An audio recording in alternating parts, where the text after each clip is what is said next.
प्यारे बच्चों नमस्कार। आपकी पाठशाला में आप सभी का स्वागत है। आज की कक्षा में हम आपके लिए लाए हैं जैक बोर्ड के द्वारा जारी कक्षा 10 के गणित विषय का मॉडल प्रश्न पत्र ऑब्जेक्टिव टाइप, जिसे हम लोग आप और मैं दोनों लोग मिलकर के सॉल्व करेंगे। तो चलिए स्टार्ट करते हैं। सबसे पहले क्वेश्चन नंबर 1 जो दिया हुआ है, 140 को अभाज्य गुणनखंडों के गुणनफल के रूप में लिखा जा सकता है। तो कैसे लिखा जा सकता है? तो जाहिर सी बात है, 140 को आप लिख सकते हो 2 गुणे 2, 2 दूनी 4 और 4 पंचे 20 और 20 सत्ते 140। तो जाहिर सी बात है, इसका ऑप्शन नंबर क्या बन जाएगा? ऑप्शन नंबर सी करेक्ट हो जाएगा। इसी तरीके से जो क्वेश्चन 2 है उसमें कह रहा है धनात्मक संख्या 6q + 5 के रूप का है, तो यह संख्या निम्न में से क्या है? सम संख्या है, विषम है, अपरिमेय है अथवा जीरो है। तो आप देखो, q की जगह 1 लिख करके देखो तो क्या बनेगा? 6 + 5 11, जो कि क्या है? विषम है। 2 रख करके देखो q की जगह पे तो क्या मिलेगा आपको?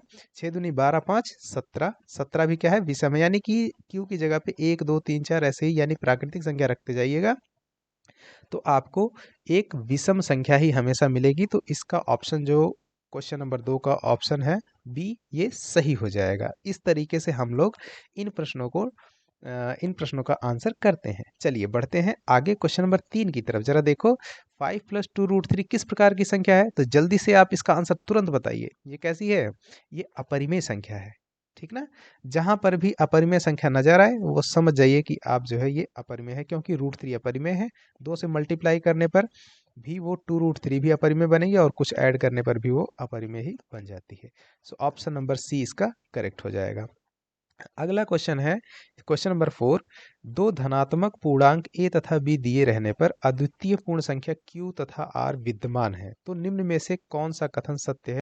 आपको याद होना चाहिए a = bq + r, है ना? यूक्लिड डिवीजन एल्गोरिथम में आपने इस चीज को देखा हुआ है। आगे चलिए क्वेश्चन नंबर 5। इसमें देखो, यदि किसी बहुपद के शून्यकों का योग तथा गुणनफल क्रमशः 3 और -2 है, तो द्विघात बहुपद क्या होगा? तो आपने क्या इस तरीके से क्वेश्चन बनाना सीखा होगा क्लास में? चलिए मैं भी बता देता हूँ। मान लीजिए कि वो बहुपद है ax² + bx + c। इसके शून्यकों का योग और गुणनफल क्रमशः दिया हुआ है। तो योगफल क्या होता है? -b/a, जिसकी वैल्यू कितनी दी हुई है? 3। और c/a होता है इसका प्रोडक्ट, यानी मल्टीप्लिकेशन जो है -2। तो इसे आप लिख सकते हो नीचे में /1 करके। और आप इस तरीके से देख रहे हो, जैसे यहाँ पर a है, यहाँ पे a है और यहाँ पर जो नंबर है वो भी सेम है। दैट मीन्स कि यहाँ से जो a की वैल्यू है वो कितनी हो गई? 1 हो गई। और b की वैल्यू देखो, -b = 3, -b = 3, तो b बराबर क्या हो जाएगा? -3। b की वैल्यू आ गई। इसी तरीके से c की वैल्यू क्या आ जाएगी? c बराबर -2। अब a b c का मान उठा करके इस वाले में रख दीजिए तो आपको क्या मिल जाएगा? x² माइनस का 3x और -2, ये जो बहुपद मिलेगा यही आपका वो बहुपद है जिसके शून्यकों का योग और गुणनफल क्रमशः 3 और -2 है। तो आंसर क्या सही होगा? इसका ऑप्शन सही हो जाएगा। Option number C is correct. ठीक है। अगला क्वेश्चन देखो, ये वाला क्वेश्चन नंबर 6। इसमें क्या लिखा हुआ है? किसी बहुपद px के लिए ग्राफ आकृति में दिया गया है, बहुपद के शून्यकों की संख्या कितनी होगी ये आपको बतानी है। तो जरा सा देखो, ये ग्राफ बना हुआ है।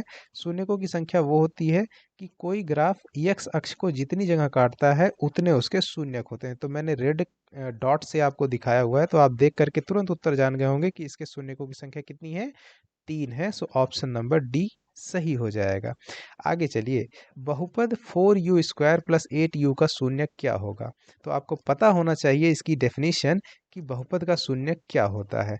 मैं आपको एक बार जल्दी से बता देता हूँ कि किसी बहुपद का शून्यक वह होता है जिसमें, जैसे यहाँ u में ये बहुपद है, तो u का वह मान जिसको इस वाले व्यंजक में रखने पर इस पूरे व्यंजक का मान 0 हो जाए। तो सबसे पहले u की जगह 0 रखिएगा तो पूरा व्यंजक का मान 0 आ जाएगा। और u की जगह पे अगर आप -2 ले लेते हो तब भी इसका मान क्या आ जाएगा?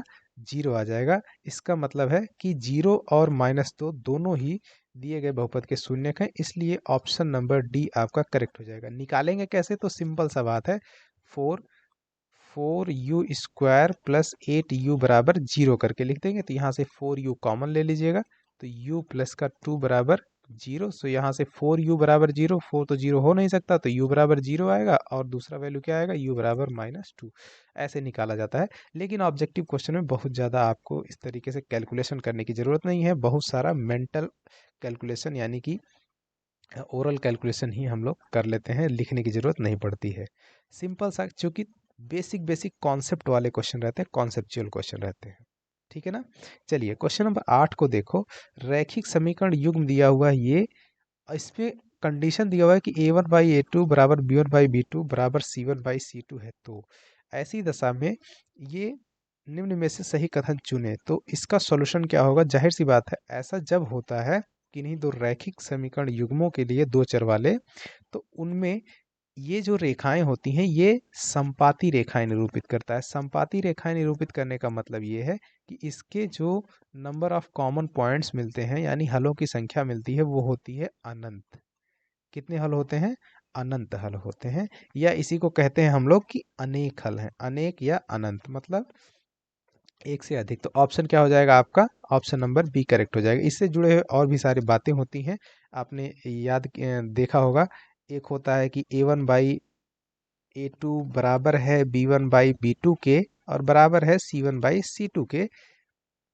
तो ये पहली केस हो गई जो कि आपका इसमें दिया हुआ है। तो इसमें जो हलों की संख्या कितनी होती है, अनंत या अनेक बोलते हैं।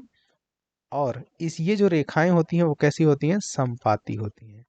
ठीक इसी में ये पहली केस। अगर दूसरी केस में क्या करता है कि a1/a2 बराबर b1/b2 लेकिन c1/c2 वाले अनुपात के बराबर में अगर नहीं है, तो इसके हलों की संख्या कितनी बन जाएगी, जीरो सॉल्यूशन होते हैं। और ये जो रेखाएं होती हैं वो कैसी बन जाती हैं, समांतर होती हैं। तीसरी केस में क्या होता है कि तीसरी केस में अगर a1/a2 बराबर नहीं है b1/b2 के, तो ऐसी दशा में ये प्रतिच्छेदी रेखाएं होती हैं। कैसी रेखाएं, प्रतिच्छेदी। और इसके कितने हल होते हैं, एक हल होता है। एक हल को हम लोग क्या कहते हैं, अद्वितीय हल। अद्वितीय हल बोला जाता है, ठीक ना। तो ये कुछ जुड़ी हुई बातें हैं। अब देखो ये क्वेश्चन नंबर 9 इसी से जुड़ा ही हुआ है, ज़्यादा आपको सोचने विचारने की जरूरत नहीं है, आप जल्दी से आंसर बता दो।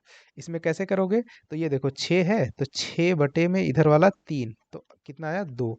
इधर वाले में देखो -2 है, -2, यहाँ पे -1 है, इसका भी अनुपात क्या है, 2 आया।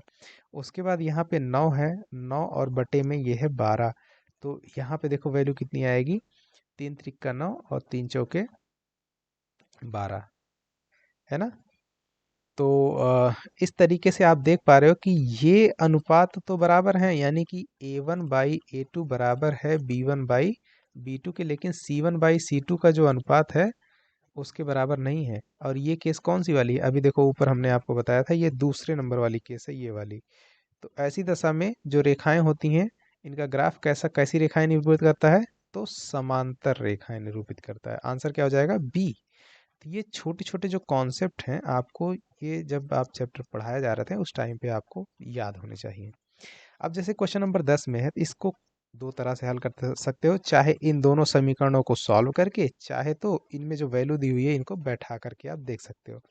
जैसे सिंपल सा दिख रहा है तो बहुत बैठाने की जरूरत नहीं, नहीं तो चारों विकल्प चेक करने पड़ेंगे। आप क्या करिए, दोनों को जोड़ दीजिए। सिंपल सा जैसे जोड़िएगा तो देखो -y है, यहाँ +y है, ये कैंसिल आउट हो जाएगा जोड़ने पे, x और x मिल करके 2x बन जाएगा। 2x बराबर कितना, 6 2 8, तो x का मान कितना आ गया, x का मान आ गया 4। तो जाहिर सी बात है x की जगह पे 4 आना चाहिए, तो दो विकल्प हैं, एक तो d है, एक a है। अब y का मान निकालने के लिए क्या करिए आप, x की वैल्यू किसी एक इक्वेशन में रख दीजिए, इसमें रख दीजिए, तो y बराबर क्या आ जाएगा, y बराबर आएगा 6 और माइनस का 4 उधर जाएगा तो बन जाएगा 2। तो ऑप्शन नंबर क्या करेक्ट हो जाएगा, ये डी वाले में सही ऑप्शन है। x का मान है 4 और y का मान है 2, है ना। इसलिए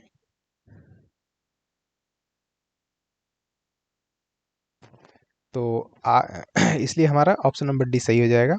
अब चलते हैं क्वेश्चन नंबर 11 की तरफ, है ना।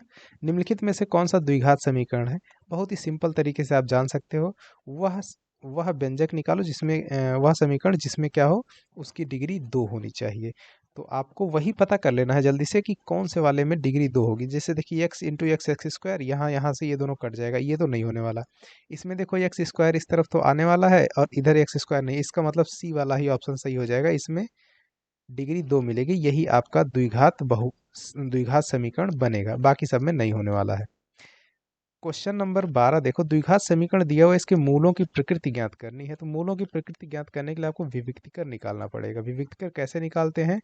तो बी स्क्वायर माइनस 4ac ये होता है विविक्तिकर। इसी में सारी वैल्यू रख दीजिए, तुलना करते हैं। तो यहाँ पे a जो होता है वो एक्स स्क्वायर का गुणांक होता है जो कि है 1, और यहाँ पे x का गुणांक को बोला जाता है b जो कि है 1, और लास्ट वाला जो कांस्टेंट होता है ये इसको बोलते हैं c जिसका मान है -1। तो यहाँ पे रखेंगे 1 का स्क्वायर 1 होगा, -4 इंटू a कितना है 1 है और c कितना है -1 है।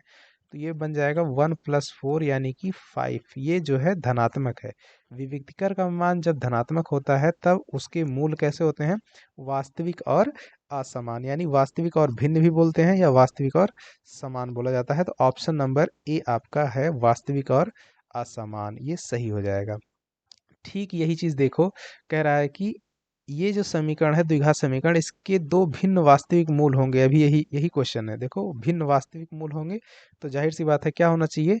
ये जो विविक्तिकर है उसका मान धनात्मक आना चाहिए। तो ऑप्शन नंबर सी आपका क्या बन जाएगा?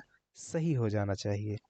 आगे देखिए 14 नंबर क्वेश्चन में द्विघात समीकरण दिया हुआ है, इसका विविक्तिकर क्या होगा? जल्दी से बताओ। ये वाला फार्मूला ऊपर B square minus 4ac, B कितना है 1 है, सो 1 - 4 इंटू ए कितना है? ए है 1 इंटू में सी कितना है? सी देखो यहाँ से सी है 3, तो 3 4 3 12, 1 - 12 इक्वल टू कितना हुआ? -11। ये सिंपल सा क्वेश्चन है, आप तुरंत बना सकते हैं। कौन सा सही हो जाएगा? डी ऑप्शन सही हो जाएगा, है ना। अब देखो सीधे सीधे फार्मूला पूछा हुआ है क्वेश्चन नंबर 15 का कि प्रथम पद ए है सारवंतर डी वाले एपी का एनवा पद चुनिए। जल्दी से फार्मूला देख करके बताओ। तो एनवा पद क्या हो जाएगा? ए एन बराबर A plus N minus 1 into D, इसका ये फार्मूला होता है। आगे कह रहा है कि एक एपी, क्वेश्चन नंबर 16 देखो, एकदम 15 वाले क्वेश्चन पर ही आधारित ये क्वेश्चन है। इसी में एक एपी दी हुई है, ये जो 10 है ये इस एपी का क्या है? पहला पद है, और इसका सारवंतर डी कितना होगा? 7 - 10 जो कि आएगा कितना? -3। अब इस वाले फार्मूले में ही आपको ये वैल्यू बैठा देनी है। आपको क्या कह रहा है? A30 निकालने के लिए ए ए 30, तो ए की जगह पे कितना लिखने वाले हैं? ए की वैल्यू है 10, ए प्लस एन माइनस 1, एन कितना है? 30 - 1 इंटू डी कितना है? डी है -3। तो हो जाएगा 10 - 29 इंटू 3। ये देखो 30 3 90 में से 3 कम कर दीजिएगा तो कितना आएगा? ये आपका आ जाएगा 10 - 87, दैट मीन्स -77। ऑप्शन सही हो जाएगा। कौन से वाले में है? -77 है, ऑप्शन नंबर सी। इस तरीके से आपको बनाना होता है इन सभी क्वेश्चंस को, ठीक है। अब क्वेश्चन नंबर 17 है। इस 17 नंबर के क्वेश्चन को जरा सा देखो। इसमें कह रहा है कौन सा पद 78 है? 78 कौन सा पद है, कैसे जानोगे? तो आप मान लो कि यनवा पद 78 है, यानी कि 78 बराबर A plus N minus 1 into D है। अब ए एन और एन निकालना है, डी की वैल्यू हमें पता है। यहाँ से क्या हो जाएगी? ए कितना है? ए है 3, और डी कितना होगा? 8 में से 3 गए 5, तो ए की जगह पे 3 प्लस एन माइनस 1 इंटू 5, ये यहाँ पे है 78। ये 3 इधर जाएगा, कम हो जाएगा, तो क्या बनेगा? 75 बराबर 5 इंटू एन माइनस 1। 5 से ये कितनी बार में चल जाएगा?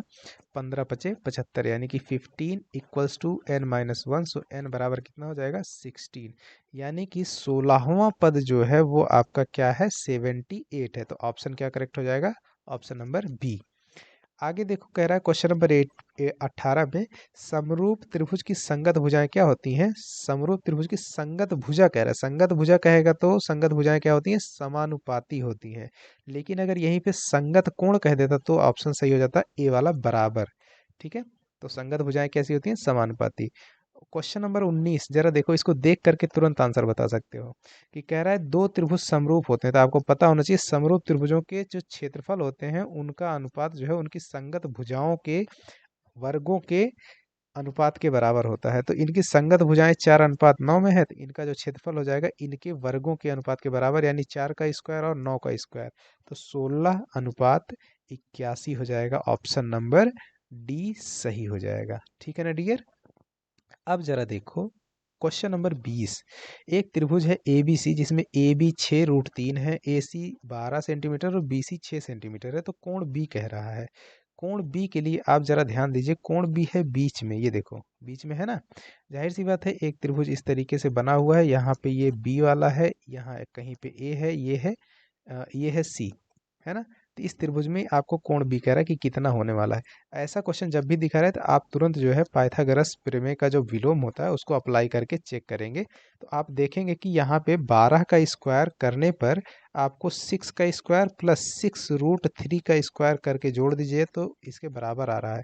दैट मीन्स कि इसमें पाइथागोरस प्रमेय का विलोम एकदम फिट बैठ रहा है। उसके हिसाब से जब ऐसा होता है, यानी कि हम यहाँ से क्या लिख सकते हैं कि ए सी का स्क्वायर बराबर A B square plus B C square, ऐसा हो जा रहा है। दैट मीन्स कि एंगल बी क्या होना चाहिए, कोण बी कितना होगा, 90 डिग्री होगा। किस नियम के तहत, पाइथागोरस प्रमेय के विलोम से। तो ऑप्शन नंबर क्या हो जाएगा आपका, सी, 90 डिग्री आंसर बन जाएगा। कह रहा है 21 नंबर क्वेश्चन में, देखो क्या बोल रहा है, मूल बिंदु से बिंदु P3,4 की दूरी कितनी है। मूल बिंदु का निर्देशांक क्या होता है, 0,0। आपको पता है दूरी का फॉर्मूला क्या होता है, जब एक बिंदु 0,0 हो जाए तो दूसरे वाले का x2 माइनस x1 का whole square plus y2 minus y1 का होल स्क्वायर। x1 और y1 क्या है, 0,0 है, तो जाहिर सी बात है 3 का स्क्वायर हो जाएगा 9 प्लस 4 का 16, जो कि स्क्वायर रूट में 25 यानी कि 5 मात्रक, वो इसका वर्गमूल 5, तो 5 मात्रक इसका क्या हो जाएगा, सही हो जाएगा। आप थोड़ा सा भी अगर क्लास में उपस्थित रहे होंगे, पढ़े होंगे, तो गारंटी कह रहा हूँ कि आप आसानी से इन सभी के सभी 40 के 40 प्रश्नों को ही आप आसानी से बना पाएंगे, और वो भी 1.5 घंटे का टाइम बेशक है, आप आधे घंटे में बना लेंगे, ये भी मैं जानता हूँ। तो चलिए क्वेश्चन नंबर 22 पे चलते हैं। बिंदुओं 2,5, 4,7 को मिलाने वाले रेखाखंड का मध्य बिंदु क्या होता है, ये है x1 और ये है x2, इन दोनों को जोड़ दो और आधा कर दो, तो क्या बन जाएगा, 4 2 6 और 6 का आधा 3 हो जाएगा। तो जाहिर सी बात है x का निर्देशांक क्या बनने वाला है, 3। 3 किस में है, सी, सिर्फ और सिर्फ सी में है। y निकालना पड़ेगा, तो y1 प्लस y2 कर देना है। y1 कितना है, 5 प्लस 7 12, 12 का आधा 6। तो ऑप्शन नंबर कौन सा सही हो जाएगा, सी, मतलब कलम भी नहीं उठाने की जरूरत है। क्वेश्चन नंबर 23 देखो, सिर्फ देख करके आंसर आप जान जाओगे। ये जो समीकरण दिया हुआ है त्रिकोणमितीय समीकरण है ना। इसमें कह रहा है कि तो ए का यानी कोण ए का मान कितना होगा। तो आप देखो 30 डिग्री रख करके देखो, नहीं सेटिस्फाई करेगा, संतुष्ट नहीं करेगा। 45 पे भी नहीं करेगा। 0 डिग्री जैसे ही रख देते हो ना, तुरंत ही आप देख रहे हो कि इसका बायां पक्ष और दायां पक्ष बराबर हो जाएगा। साइन 0 का मान कितना, 0, तो 2 गुणे 0 बराबर 0, और साइन 2 × 0 डिग्री, तो साइन 0 डिग्री, इसका भी मान 0। तो ऑप्शन क्या सही हो जाएगा, सी सही हो जाएगा, 0 degree. Cos 48 degree minus sine 42 degree, 24 number का क्वेश्चन है। इसका मान क्या होगा, इसका मान हमेशा 0 होता है, आप आंख बंद करके लगा सकते हो। पूछो कैसे, 48 और 42 ये दोनों को जोड़ने पर, यानी ये दोनों कोण एक दूसरे के पूरक कोण है, क्योंकि इनका योगफल हमेशा 90 डिग्री आ रहा है। तो आप क्या करिएगा, चाहे कॉस को चाहे साइन को, दोनों को किसी एक रूप में बदल दीजिए। जैसे लिखा हुआ है साइन 42 डिग्री, तो इसको क्या लिख सकते हो, इसको लिख सकते हो साइन 90 डिग्री माइनस का 48 डिग्री, और जो कि किसके बराबर हो जाएगा, cos of 48 degree, cos 48 degree, है ना। आपसे क्या कह रहा है, कॉस 48 माइनस साइन, यहाँ पे क्या है, साइन 42 डिग्री है। तो आप क्या करो, इस साइन वाले को इस तरफ लेकर के जाओ, तो यहाँ क्या बचेगा, cos 48 degree cos 48 degree minus का साइन 42 डिग्री, इसका मान क्या आ जाएगा, 0, इस तरफ 0 बच जाएगा। तो इसका आंसर हमेशा 0 आएगा। अब यही चीज़, ये क्वेश्चन दूसरे टाइप में भी पूछा जाता है। अगर आपसे पूछ लेता कि कॉस 48 डिग्री और बटे में साइन 48 डिग्री 42 डिग्री, तो इसका वैल्यू क्या होता है, इसको लिख सकते थे साइन 42 डिग्री और बटे में साइन 42 डिग्री बराबर 1। इस चीज को इस रूप में लिख सकते थे, इसके पूरक कोणों के त्रिकोणमितीय अनुपात में बदल दिया हमने।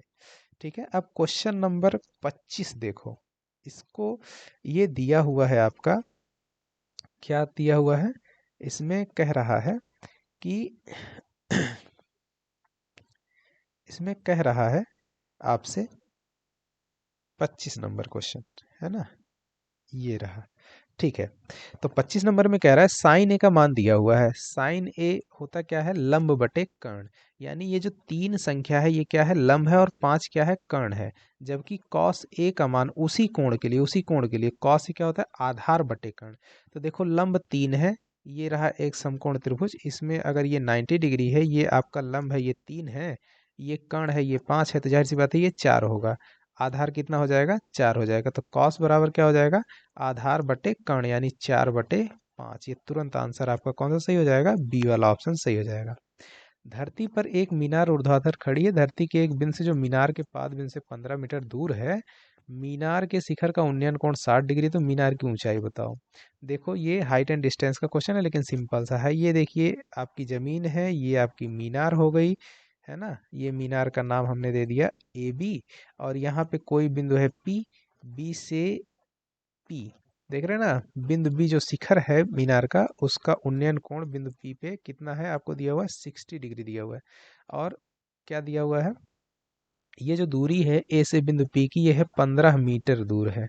ठीक, तो इसमें आप क्या लगा दीजिए, टेन 60 डिग्री का वैल्यू लगा दीजिए। इसकी ऊंचाई मीनार की ए बी जो है उसको हमने एच मान लिया, एच मीटर है। तो क्या हो जाएगा, लंब बटे आधार हो जाता है ना। लंब बटे आधार, लंब कितना है, एच है, और आधार कितना है, 15 मीटर है। टेन 60 का मान कितना होता है, √3 बराबर एच बटे 15। तो यहाँ से एच बराबर कितना हो गया, एच बराबर हो जाएगा 15 और √3 मीटर आंसर हो जाएगा। तो 15√3 मीटर कौन से वाले में है, ऑप्शन नंबर बी आपका सही हो जाएगा। ठीक है, अब जरा देखो, अब अगला क्वेश्चन है 27 नंबर। ये भी आपका त्रिकोणमिति का ही क्वेश्चन है। देखिए कैसे करने वाले हैं। इसमें कह रहा है एक त्रिभुज है पी क्यू आर जिसमें कोण क्यू समकोण है। तो पी क्यू आर बना लो जिसमें कोण क्यू समकोण ले लो। इस तरीके से यहाँ पे ये है क्यू, और यहाँ पे ये वाला अगर P है तो जाहिर सी बात है पी क्यू, तो ये वाला क्या बन जाएगा R। आपसे क्या पूछ रहा है, कह रहा है कि पी क्यू की लंबाई 3 सेंटीमीटर, पी क्यू ये है 3 सेंटीमीटर, और कह रहा है कि पी आर 6 सेंटीमीटर है, पी आर ये वाली है 6 सेंटीमीटर। तो आपको पता होना चाहिए किस कोण के लिए बोल रहा है, कोण Q P R. Q P R कौन सा है, क्यू पी आर ये वाला कोण की बात कर रहा है। तो ये वाली साइड क्या बन जाएगी, ये जो 3 लंबाई है ये बन जाएगी इसका आधार, है ना। और ये है क्या, कर्ण है। तो आधार बटे कर्ण, है ना। आधार बटे कर्ण क्या होता है, कॉस थीटा। थीटा की जगह कौन सा लिखा जाएगा, कोण क्या है, पी है, तो यहाँ पे लिखेंगे कॉस पी बराबर आधार बटे कर्ण। आधार कितना है, 3/6, यानी 1/2। तो कॉस पी बराबर 1/2। तो यहाँ से पी वाले का मान कितना हो जाएगा, कॉस कितने डिग्री का मान 1/2 होता है, तो जाहिर सी बात है 60 डिग्री का मान 1/2 होता है। पी क्या है, यही वाला कोण है, कोण क्यू पी आर। तो इसका आंसर क्या बनेगा, सी 60 डिग्री हो जाएगा। ठीक है ना। अब अगला क्वेश्चन देखो, इसको देख के तुरंत जल्दी से बताओ, एक वृत्त की कितनी स्पर्श रेखाएं हो सकती हैं। एक वृत्त की इनफाइनाइटली मेनी, यानी अनंत स्पर्श रेखाएं। ये देखो हर एक बिंदु पर एक स्पर्श रेखा खींची जा सकती है, इसलिए इसका आंसर क्या बन जाएगा, अनंत। अनंत स्पर्श रेखाएं हो सकती हैं। आगे देखो 5 सेंटीमीटर त्रिज्या वाला एक वृत्त है जिसके बिंदु P पर स्पर्श रेखा PQ केंद्र O से जाने वाली एक रेखा में बिंदु Q पर इस प्रकार मिलती है कि OQ बराबर 12 सेंटीमीटर है। ये एक सर्कल है, ध्यान रखिएगा, इसका केंद्र है O, है ना, यही बोल रहा है। इसके बिंदु P पर, ये है इसका बिंदु P, यहाँ पर स्पर्श रेखा है कुछ ऐसे। इस बिंदु P पे स्पर्श रेखा PQ के केंद्र O से स्पर्श रेखा पी क्यू। तो जाहिर सी बात है यहाँ पे ये वाला बिंदु क्या है, क्यू, और ये बिंदु ओ से, ये जो पी क्यू है यहाँ के बिंदु ओ से अगर कोई एक रेखा खींच रहे हो जो कि क्यू से जा रही है, तो आपको कह रहा है कि यहाँ पे पी से ओ को जब मिलाते हो तो एक लाइन मिलती है पी ओ, है ना। तो आपको पूछ रहा है कि पी क्यू की लंबाई क्या होगी, मतलब ये जो स्पर्श रेखा है उसकी लंबाई क्या होगी। और आपको दिया हुआ है ओ क्यू बराबर 12 सेंटीमीटर। ये जो लंबाई है ये है 12 सेंटीमीटर, और आपको पता होना चाहिए इसकी त्रिज्या कितनी दी हुई है, 5 सेंटीमीटर। तो पी ओ क्या है, वृत्त की त्रिज्या है जो कि 5 सेंटीमीटर होगी।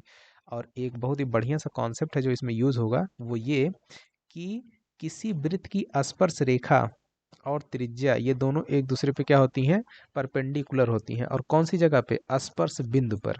स्पर्श बिंदु पर किसी वृत्त की त्रिज्या और उसकी स्पर्श रेखाएं एक दूसरे पे लंब होती हैं। यानी कि ये एक जो त्रिभुज बना हुआ है POQ, ये त्रिभुज कैसा, समकोण। समकोण त्रिभुज में आप तुरंत जो है लगा देंगे क्या, पाइथागोरस प्रमेय लगा देंगे।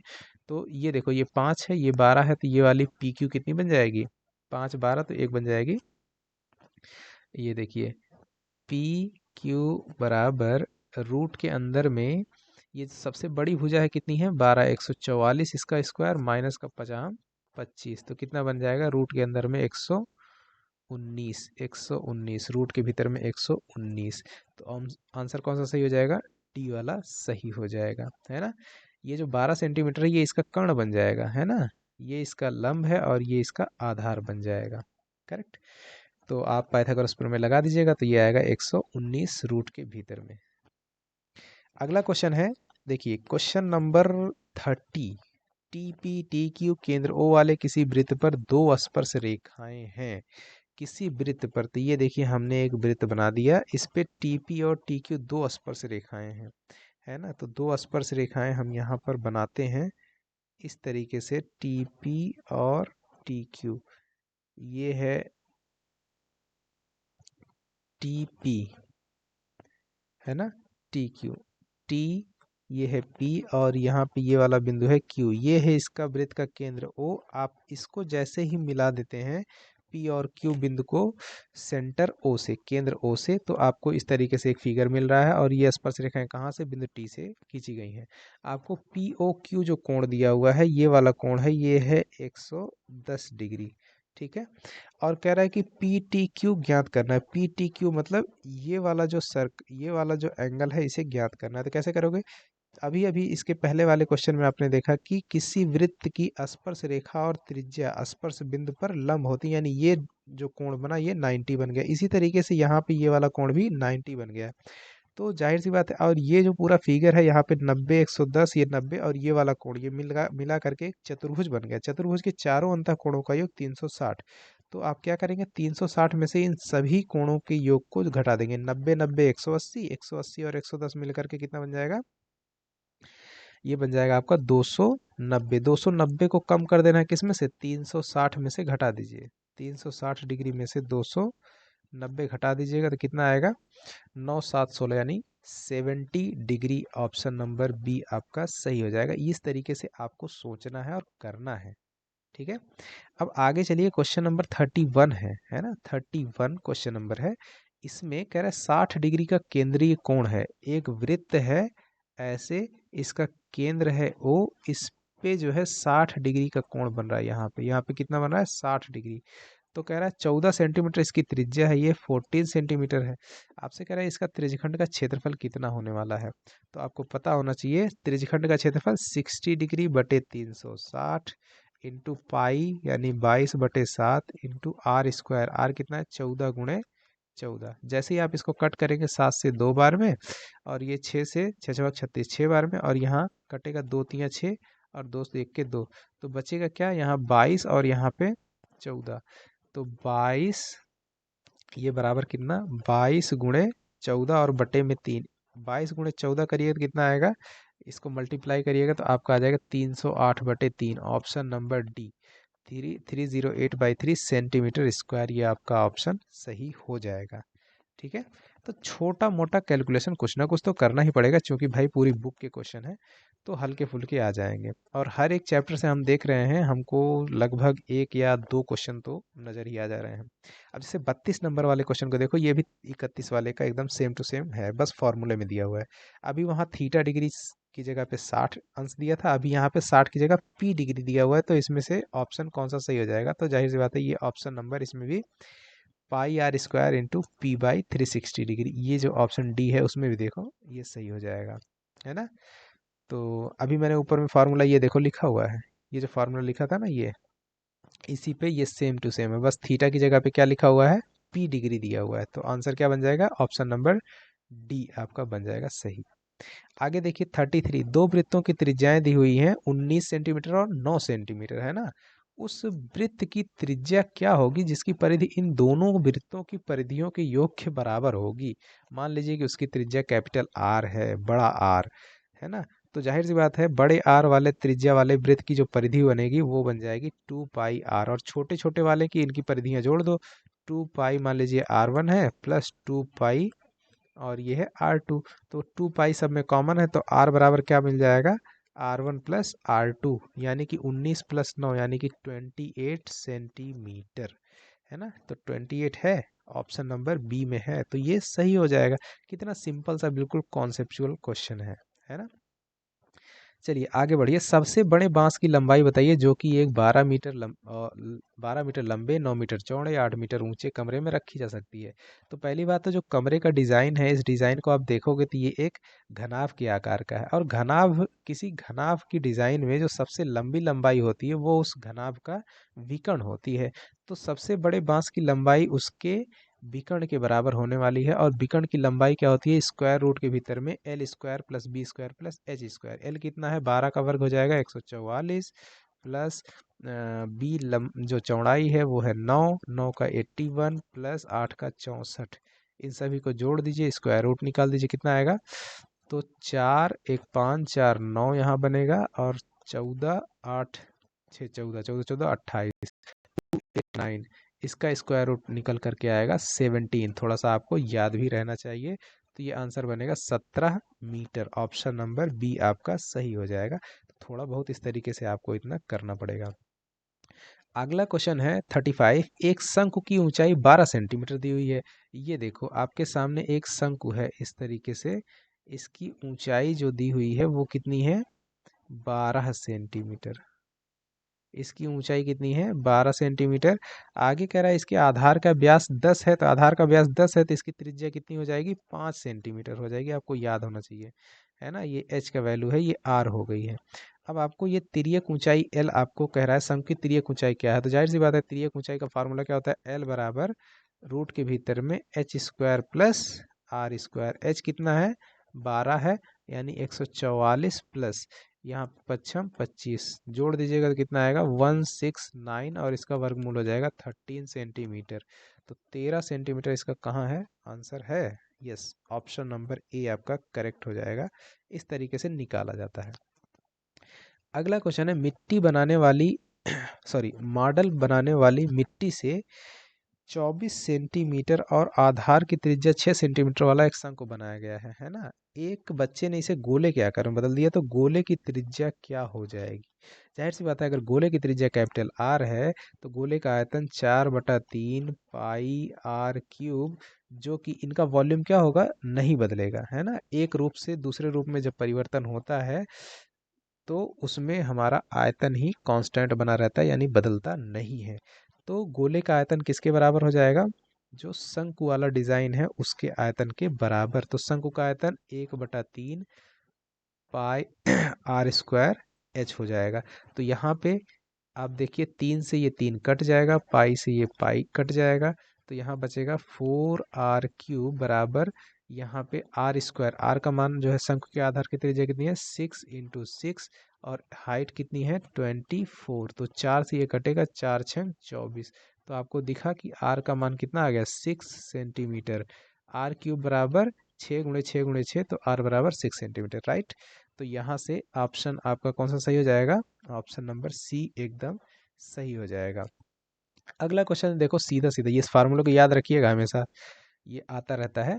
तो इसका जो होता है फार्मूला कि 3 × माध्यक बराबर बहुलक प्लस 2 टाइम्स माध्य। तो ऑप्शन नंबर बी में वो लिखा हुआ है, तो आप सीधे सीधे इस फार्मूले को याद रखिएगा, ये हरदम हरदम पूछ लिया जाता है। अगला क्वेश्चन है, कह रहा है कि वर्ग अंतराल और संचयी बारंबारता के बीच खींचे गए आलेख को क्या कहते हैं, तो इसे हम लोग तोरण कहते हैं, तोरण। ये दो तरीके का तोरण होता है, एक तो से अधिक प्रकार का, से अधिक प्रकार का, और एक से कम प्रकार का, से कम प्रकार का, है ना।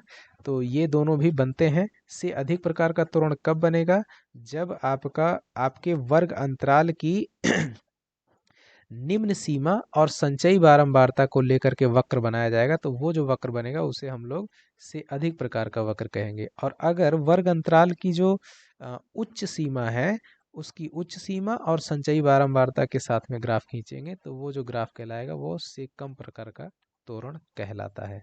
ठीक है। इससे तोरण से यही 3 टाइप के क्वेश्चन बनेंगे। एक तो सीधे तोरण पूछेगा, नहीं तो से अधिक या से कम प्रकार वाला तोरण में से क्या है वो पूछता है। 39 वाले क्वेश्चन को जरा ध्यान से देखो। निम्नलिखित में से कौन सी संख्या किसी घटना की प्रायिकता नहीं हो सकती है? जाहिर सी बात है, प्रायिकता किसी घटना की जो होती है वो हमेशा और हमेशा 0 और 1 के बीच में रहती है ना। 0 से बड़ी है उसके बराबर, 1 से छोटी है उसके बराबर होती है। तो इसमें से ऐसी संख्या जो कि इसके बीच में लाई नहीं कर रही है तो वो है आपकी बी। यानी प्रायिकता का मान कभी ऋणात्मक नहीं हो सकता, प्रायिकता का मान कभी 1 से बड़ा नहीं हो सकता, प्रायिकता का मान कभी 0 से छोटा नहीं हो सकता। ठीक है। आगे कह रहा है क्वेश्चन नंबर 40 में कि प्रायिकता किसी घटना की है 0.05, तो उस घटना के नहीं होने की प्रायिकता क्या होगी? तो जाहिर सी बात है 1 माइनस 0.05 हो जाती है। किसी घटना के नहीं होने की प्रायिकता हो जाती है 1 में से उस घटना के होने की प्रायिकता। तो क्या बन जाएगा? ये 0.9 और 5.95, कौन सा? सी वाला ऑप्शन आपका सही हो जाएगा। तो इस तरीके से ये जो 40 क्वेश्चन थे आप देख पा रहे होंगे कि मैं आपको समझा रहा हूँ, बता रहा हूँ, उसके बाद भी मुझे 40 मिनट भी नहीं लगे। आपको 1.5 घंटे का टाइम मिला हुआ रहेगा। तो मैं समझ रहा हूँ कि आप आसानी से जो है 40 नहीं तो आप 10 मिनट ज़्यादा लगाएंगे और क्या करेंगे। तो बिल्कुल केयरफुल तरीके से इस क्वेश्चन को, सारे के सारे प्रश्नों को आप आसानी से बना सकते हैं विद इन 40 मिनट्स। ठीक है। तो आज की कक्षा को यहीं पे समाप्त करते हैं। तो एक बार फिर से मैं अपने बच्चों को थैंक यू बोलता हूँ जो कि इतनी देर तक वो इस कक्षा को ध्यान से सुने। सो थैंक यू बच्चों।